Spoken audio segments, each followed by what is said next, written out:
Hello दोस्तों, नमस्कार, Ram Ram, Radhe Radhe, good morning. मैं कविता आप सभी का हार्दिक स्वागत करती हूँ आपके अपने YouTube channel Grover study point में। दोस्तों, आज मैं फिर से आप सभी के सामने उपस्थित हुई हूँ कुछ महत्वपूर्ण शब्दों से बनने वाली रचनाओं के साथ। जो रचनाएं तो मिलती जुलती हैं, लेकिन उनकी गद विधाएं अलग अलग हैं और रचनाकार भी उनके अलग अलग हैं।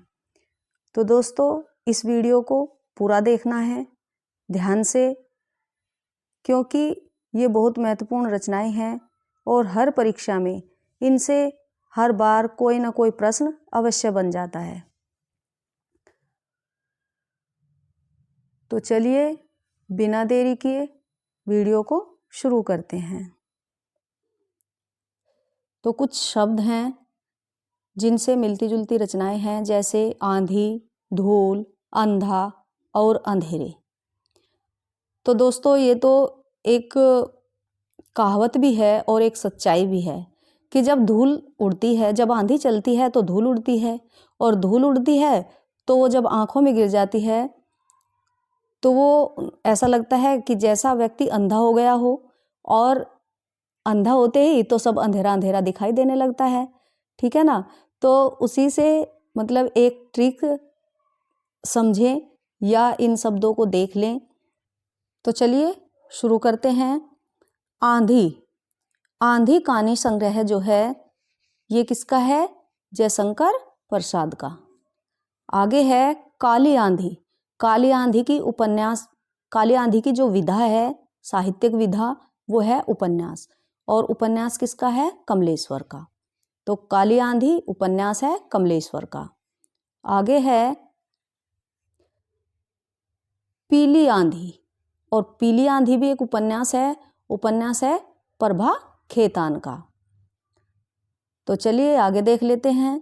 धूल नाम से मिलती जुलती रचनाएं। धूल ये कहानी संग्रह है, और कहानी संग्रह है रचना मल्होत्रा का। आगे है धूल। ये धूल है आलोचना विधा की रचना है, और ये किसकी है? रामविलास शर्मा की। आगे है जख्म पर धूल। ये कविता संग्रह है, और ये है मलियज का। धूल की जगह ये भी एक कविता है, ये है महेश वर्मा की। धूल, धूल एक कविता है, और ये किसकी है? सर्वेश्वर दयाल सक्सेना की। धूल और गंध। धूल और गंध पतंगे। धूल, गंध और पतंगे, ये भी एक कविता है, ये किसकी है? अशोक कुमार पांडेय की। क्षितिज पर धूल। क्षितिज पर धूल ये भी एक कविता है, ये किसकी है? विजय बहादुर सिंह की। आगे देख लेते हैं अंधा नाम से मिलती जुलती रचनाएं। अंधा कुआं ये नाटक है लक्ष्मी नारायण लाल का। अंधा युग ये भी नाटक है धर्मवीर भारती का। अंधी गली ये एकांकी है उपेंद्र नाथ अस्क की। ये उपेंद्र नाथ अस्क की एकांकी है। ठीक है, तो चलिए आगे देख लेते हैं अंधेरे नाम से मिलती जुलती रचनाएं। अब अंधेरे नाम से, अंधेरे में ये कविता है, महत्वपूर्ण कविता है मुक्ति बोध की।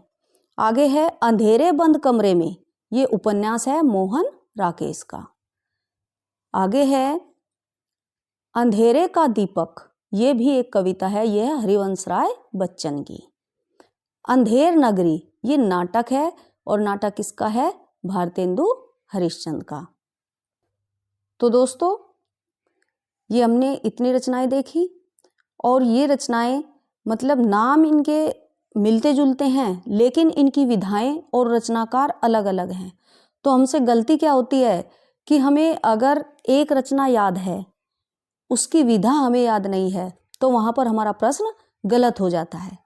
हम ये भूल जाते हैं कि ये कहानी संग्रह है, उपन्यास है, कविता है, नाटक है, मतलब हिंदी साहित्य की कौन सी विधा है। तो उनको याद करने के लिए ही मैंने ये ट्रिक बनाई है कि इसको हम आसानी से देख सकते हैं। मैंने बहुत मेहनत के साथ में ये वीडियो बनाया है। तो दोस्तों, अगर आपको ये वीडियो पसंद आए तो इसे लाइक, शेयर और चैनल को सब्सक्राइब करना ना भूलें। अपने दोस्तों तक भी शेयर करें और अगर इसमें कोई त्रुटि है तो आप कमेंट बॉक्स में कमेंट करके अवश्य बताएं। धन्यवाद।